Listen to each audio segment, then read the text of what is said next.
नमस्कार, एक बार फिर से स्वागत है आपका हमारे YouTube चैनल भौतिक करियर क्लासेस पे। ये सेकंड लेक्चर है हमारा जहाँ पर हम लोग मैनेजमेंट के एमसीक्यू डिस्कस करने वाले हैं। मैं उम्मीद करता हूँ आपने फर्स्ट लेक्चर ज़रूर देखा होगा। अगर नहीं देखा है तो उसकी लिंक नीचे डिस्क्रिप्शन बॉक्स में है। कल जो मैंने या लेक्चर 1 में जो क्वेश्चंस मैं आपके सामने लेकर आया था वो मिक्स्ड क्वेश्चन थे। अलग अलग चैप्टर्स के क्वेश्चन एक साथ शामिल करे थे। कुछ स्टूडेंट्स ने ऐसा बोला कि सर टाइम कम बचा है, अगर चैप्टर वाइज एमसीक्यूज मिल जाए तो हमारे लिए काफ़ी यूज़फुल होगा। तो आज से आपके सामने जो क्वेश्चंस मैं लेकर आऊँगा वो चैप्टर वाइज होंगे। आज हम लोग जहाँ से स्टार्ट करने जा रहे हैं, प्रबंधन एक परिचय, है ना। मतलब जहाँ से मैनेजमेंट की समझ आपकी होनी चाहिए, जो मैनेजमेंट के बारे में आपको जानना चाहिए या मैनेजमेंट का जो बेस होना चाहिए, उस पर बेस्ड एमसीक्यूज मैं आपके लिए लेकर आया हूँ। यहाँ पर एक बात और, इसमें से अधिकतर क्वेश्चन ऐसे हैं जो मैंने खुद बनाए हैं, नए क्वेश्चन हैं, वही पुराने क्वेश्चन नहीं हैं जो आजकल सोशल मीडिया पर मार्केट में आपके पास अवेलेबल है। उनको पढ़ना कोई गलत बात नहीं, वो आप पढ़ के रखिए, लेकिन क्योंकि हर साल हर एग्जाम के साथ कुछ ना कोई नई चीज़ें ज़रूर आती हैं, इसलिए मैं उम्मीद करता हूँ ये प्रश्न आपके लिए काफ़ी उपयोगी होंगे। चलिए शुरुआत करते हैं सेशन की। पहला प्रश्न है, निम्नलिखित में से कौन सी एक प्रबंधन की विशेषता है। ऑप्शन देखेंगे, यह एक मानवीय गतिविधि है, यह एक रचनात्मक गतिविधि है, यह एक सार्वभौमिक गतिविधि है, या उपरोक्त सभी। तो सामान्य समझ के साथ भी हम लोग इसका आंसर लगा सकते हैं, उपरोक्त सभी इसका आंसर होना चाहिए। अगर ऑप्शंस पे हम लोग डिस्कशन करें, यह एक मानवीय गतिविधि है, तो हाँ जी बिल्कुल सत्य बात है, मानवीय गतिविधि है। मानव ही क्या, हर जीवित वस्तु कहीं ना कहीं किसी न किसी रूप में प्रबंधन का उपयोग करती ही है। जैसे इसका एक उदाहरण देना चाहूँगा, अगर आप देखेंगे, अगर आप थोड़ा स्टडी करेंगे तो आप पाएंगे अफ्रीका में पाए जाने वाले जो पेड़ होते हैं उनकी लंबाई अन्य देशों में, अन्य महाद्वीपों में पाए जाने वाले पेड़ों से तुलनात्मक रूप से अधिक होती है। ऐसा क्यों? क्योंकि इतना डेंस है, घनत्व इतना ज़्यादा है जंगलों का कि पेड़ एक दूसरे से झगड़ा करते हैं, और एक दूसरे से झगड़ा करते हुए वो पेड़ जीवित रह पाता है जो ज़्यादा ऊंचा हो जाए ताकि उसको सूर्य का प्रकाश मिल पाए। तो ये उनका अपना एक प्रबंधन है जिसकी वजह से उनका अस्तित्व बना रहता है। तो केवल मानवीय गतिविधि नहीं, हर जीवित वस्तु किसी न किसी रूप से प्रबंधन में लिप्त है, लगी हुई है। दूसरा है रचनात्मक गतिविधि। भाई रचनात्मक गतिविधि का अर्थ ये है कि आप एक ही चीज लेकर हमेशा नहीं चल सकते, समय के साथ साथ उसमें परिवर्तन लाना ज़रूरी है, नई नई एक्टिविटीज़ उसमें इंक्लूड करना ज़रूरी है। इस वजह से प्रबंधन को रचनात्मक गतिविधि कहना उचित ही होगा। तीसरा है सार्वभौमिक गतिविधि। भाई सार्वभौमिक गतिविधि का अर्थ है, ऐसा नहीं है कि प्रबंधन केवल किसी व्यवसाय से ही संबंधित है। आप अपने घर में देखिए, वहाँ पर भी प्रबंधन लागू होता है। या आप ये देखिए, जीन्स आप नीचे पहनते हैं, टी शर्ट ऊपर पहनते हैं, ये भी अपने आप में एक प्रबंधन है। प्रोवाइडेड दैट कि आप रणवीर सिंह ना हो तो चल जाएगा, क्योंकि उस आदमी का भरोसा नहीं है कपड़े पहनने का। आगे बढ़ते हैं, अगला प्रश्न है, शीर्ष स्तर के प्रबंधन का कार्य नहीं है। ध्यान से प्रश्न ध्यान से पढ़िएगा, ये कहता है प्रबंधन का कार्य नहीं है। तो भाई संगठन के उद्देश्यों का निर्धारण करना, ये तो शीर्ष स्तर के प्रबंधक का कार्य होता ही होता है। योजना और नीतियों को तैयार करना, ये भी उसका कार्य है। संसाधन एकत्रित करना, संस्था को आगे बढ़ाने के लिए संसाधन एकत्रित करना, ये भी प्रबंधन का कार्य है। नीतियों की व्याख्या, अगर आप इसको ढंग से ना पढ़ें तो आप इसका उत्तर गलत लगा सकते हैं, क्योंकि देखिए नीतियों की व्याख्या नहीं करता, नीतियों का निर्माण करता है या नीतियों का निर्धारण करता है। क्योंकि नीतियों की व्याख्या जो है वो मध्य स्तर पे जो प्रबंधन होता है उनका कार्य होता है। इसलिए अगर इस प्रश्न का मैं सही उत्तर लगाना चाहूँगा तो वो होगा ऑप्शन नंबर डी। शीर्ष स्तर के प्रबंधन का कार्य क्या नहीं है? नीतियों की व्याख्या करना। आपको यहाँ पर भी ये भी ध्यान रखना है कि मध्य स्तर का जो प्रबंधन है वो नीतियों की व्याख्या करता है। चलिए, मध्य स्तर के प्रबंधन के कार्यों में सम्मिलित है हमारा प्रश्न क्रमांक 3, श्रमिकों की सुरक्षा सुनिश्चित करना, रोजगार की शिकायतों का पता लगाना, भर्ती और कर्मचारी चयन, या उपरोक्त सभी। तो यहाँ पर जो सही जवाब होने वाला है वो होने वाला है भर्ती और कर्मचारी चयन। पहले दो आंसर क्यों नहीं होंगे?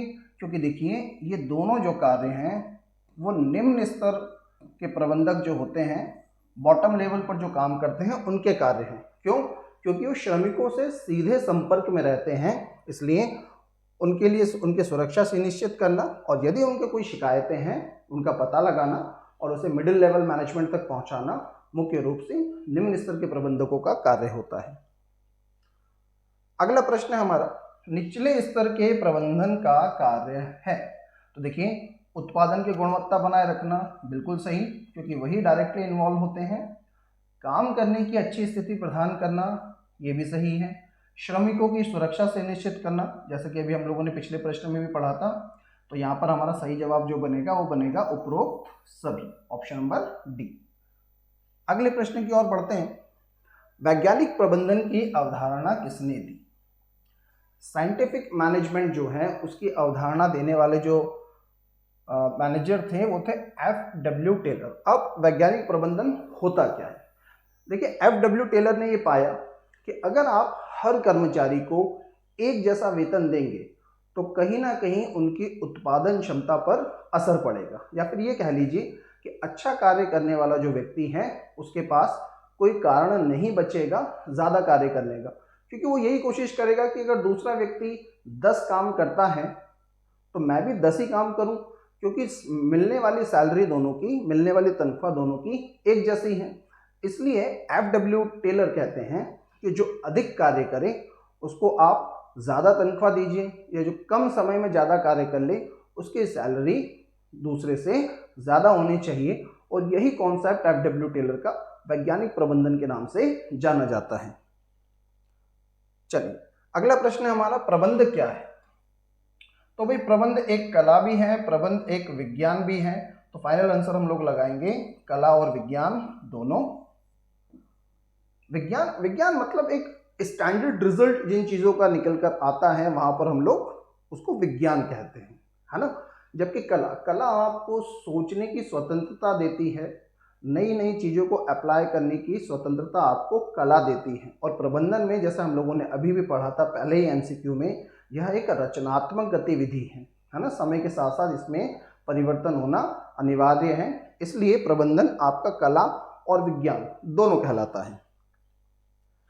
अगले प्रश्न की तरफ बढ़ते हैं। कौन सा प्रबंध का उद्देश्य नहीं? देखिए, शब्द बड़े क्रूशियल होते हैं। उसने पूछा है प्रबंध का उद्देश्य, साथ ही साथ नहीं है। रोजगार उपलब्ध करवाना, संगठन का विकास, लाभ अर्जित करना और नीति निर्धारण करना। तो देखिए, यहाँ पर जो सही आंसर होगा वो होगा नीति निर्धारण करना। नीति निर्धारण करना प्रबंध का उद्देश्य नहीं बल्कि कार्य है। देखने जरा सा शब्द चेंज हुआ और आपका उत्तर चेंज हो जाएगा।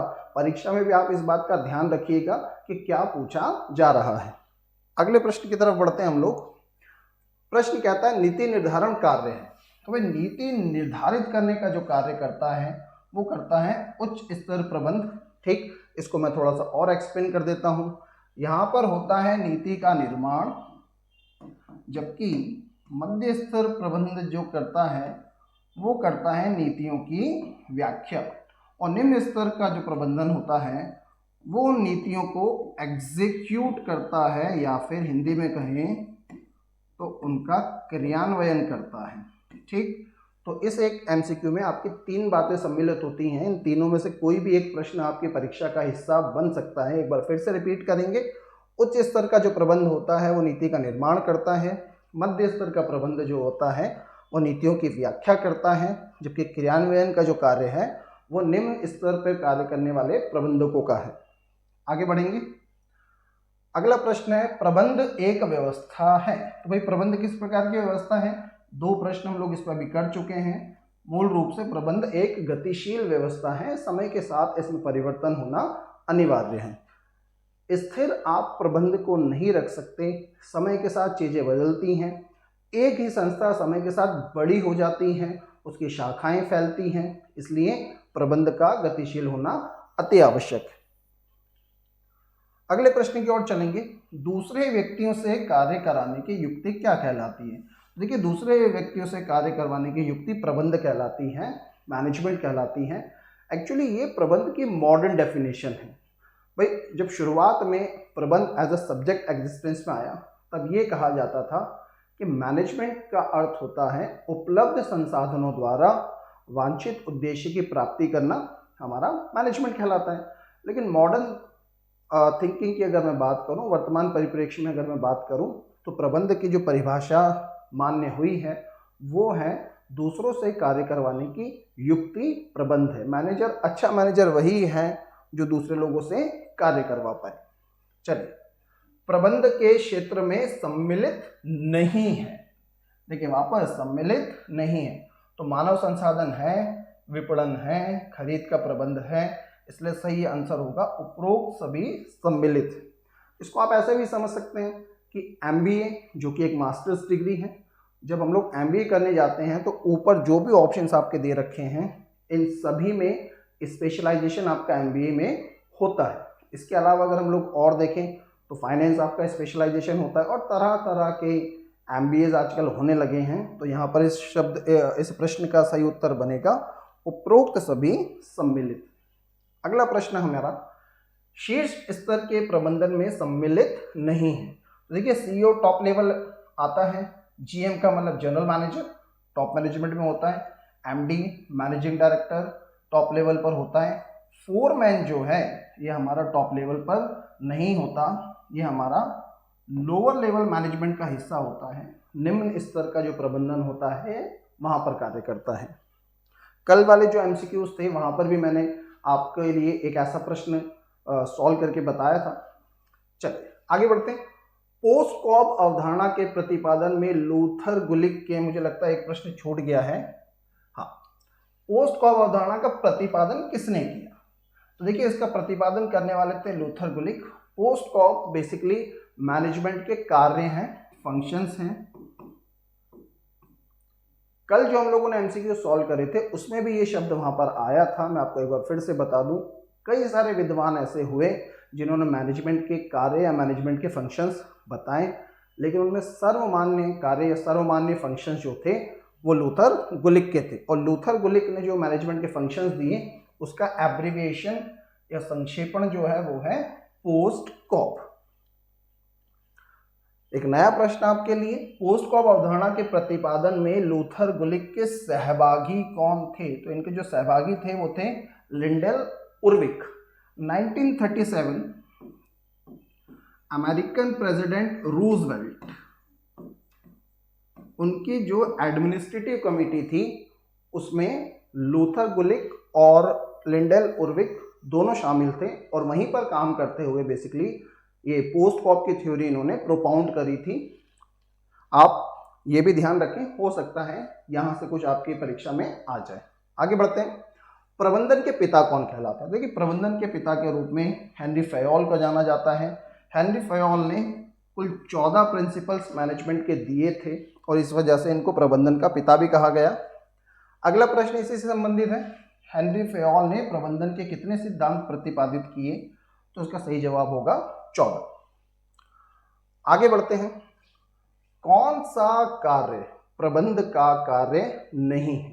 तो देखिए नियोजन प्रबंध का कार्य है, नियुक्तिकरण प्रबंध का कार्य है, नियंत्रण प्रबंध का कार्य है, सहयोग प्रबंध का कार्य नहीं है। आपका ऑप्शन होगा सी। प्रबंध का जो सही कार्य है वो है समन्वय। ठीक, तो सहयोग आपके प्रबंध का कार्य नहीं होता।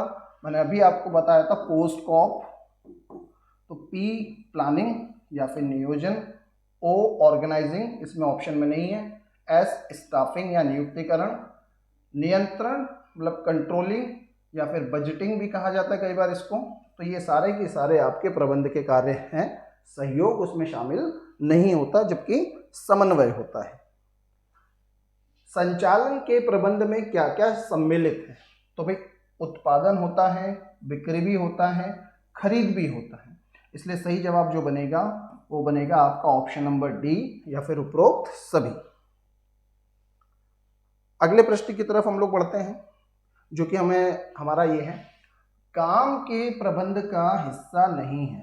तो देखिए योजना बनाना, नियंत्रण, संगठन, ये तीनों की तीनों काम के प्रबंध में सम्मिलित होते हैं, इसलिए आपका जो आंसर बनेगा वो बनेगा ऑप्शन नंबर बी या फिर बिक्री। क्योंकि हम लोगों ने देखिए अभी पिछले प्रश्न में देखा था कि काम संचालन के प्रबंध का हिस्सा बिक्री होता है, काम के प्रबंध का हिस्सा बिक्री नहीं होता। अगले प्रश्न की तरफ हम लोग चलेंगे।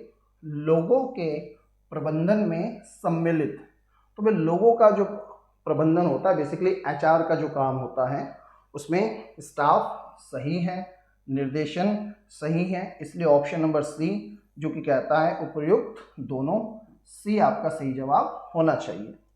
तो ये 20 प्रश्न प्रबंध एक परिचय इस चैप्टर के नाम से मैंने आपके सामने रखे। समय के साथ और नए प्रश्न मैं आपके लिए लेकर आऊँगा। मैं कोशिश करूँगा 15 से 20 वीडियोस आपके लिए शूट कर लूँ, या फिर पॉसिबल हुआ तो इससे ज़्यादा, ताकि गुड अमाउंट ऑफ एमसीक्यूज आपके पास इकट्ठे हो जाएं।